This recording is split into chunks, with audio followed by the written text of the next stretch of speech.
తెలుగు రాష్ట్రాల్లో అతిపెద్ద lift manufacturer లిఫ్ట్స్.com dealership కూడా ఇవ్వబడును. కోటి ఆశలతో వివాహ బంధంలోకి అడుగుపెట్టింది ఆ యువతి. వైవాహిక జీవితంపై ఎన్నో కలలు కంది. కానీ నెల రోజులకే అవన్నీ కన్నీళ్లయ్యాయి. కొత్త కోడల్ని బాగా చూసుకోవాల్సిన అత్తామామలు అదనపు కట్నం కోసం వేధించారు. భర్తది కూడా అదే తీరు. ఒకవైపు అత్తింటి వారి వేధింపులు, మరోవైపు కుమార్తె భవిష్యత్తుపై కన్నవారి ఆందోళన. ఇవన్నీ ఆమె బలవంతంగా ప్రాణం తీసుకునేలా చేశాయి. పెళ్లై నెల రోజులు నిండకముందే 100 ఏళ్లు నిండిపోయాయి. మంచిర్యాల జిల్లాలో నవవధువు బలవన్ మరణం తీవ్ర విషాదాన్ని నింపింది.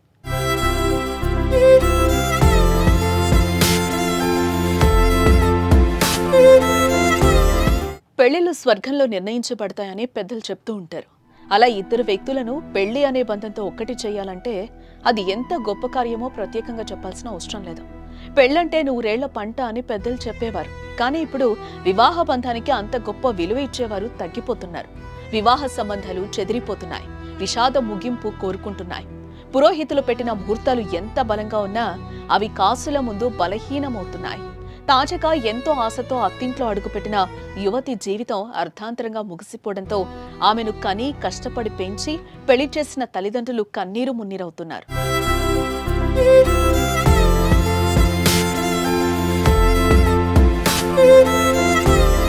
హంసీపూర్ మండలం టీకనపల్లికి చెందిన కంది కవిత శ్రీనివాస్ దంపతుల చిన్న కుమార్తె కంది శృతిని గత నెల 16న మండలంలోని గొల్లపల్లికి చెందిన ఘర్షకుర్తి సాయి కుమార్కి ఇచ్చి వివాహం జరిపించారు.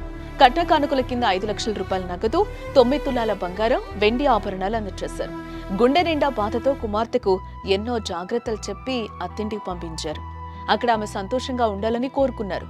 కానీ పెళ్లైన 3 రోజులకే అదనపు కట్నం తేవాలంటూ భర్త అత్తామామల నుంచి శృతికి వేధింపులు ఎదురయ్యాయి. పెళ్లికి అనుకున్న దానికంటే 2 లక్షలు ఎక్కువయ్యాయని వాటిని తల్లిదండ్రులను అడిగి తీసుకురావాలంటూ వేధించారు.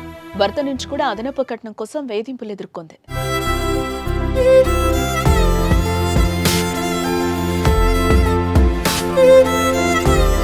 ఇంట్లో తల్లిదండ్రులకు చెప్తే బాధపడతారని తనలో తానే కుమిలిపోయింది శృతి. అత్తింట్లో ఏదో ఒక సమాధానం చెప్తూ అలా 2 వారాలు గడిపింది. కానీ వేధింపులు ఆగకపోవడంతో ఇంట్లో విషయం చెప్పింది. వారం రోజుల కిందట శృతి తండ్రి 50,000 రూపాయలు ఇచ్చారు. మిగిలిన సొమ్ము కూడా వెంటనే ఇవ్వాలని వారు అడగడంతో 3 రోజుల కిందట తండ్రికి ఫోన్ చేసి కట్నం కోసం వేధిస్తున్నారంటూ చెప్పింది. వెంటనే తల్లిదండ్రులు వెళ్లి అల్లుడితో మాట్లాడారు. ఈ నెల 20వ తేదీలోగా 2 లక్షలు ఇస్తామని చెప్పొప్పించారు.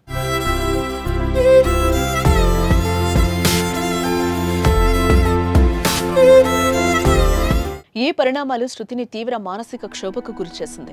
ఒకవైపు వేధింపులు, మరోవైపు తన భవిష్యత్తు కోసం తల్లిదండ్రులు పడుతున్న వేదన, బతింలాడుకుంటున్న తీరుతో శృతి మనసు కలత చెందింది. తన తల్లిదండ్రులు మాట్లాడి వెళ్లిన రోజే ఉరివేసుకొని చనిపోయింది. శృతి మరణంతో 2 గ్రామాల్లో విషాద ఛాయలలుముకున్నాయి. అదనపు కట్నం కోసం వేధించి తన కుమార్తె మృతికి కారణమైన భర్త సాయి కుమార్, అత్త లక్ష్మి, మామ శంకర్లపై తండ్రి శ్రీనివాస్ ఇచ్చిన ఫిర్యాదు మేరకు కేసు నమోదైంది.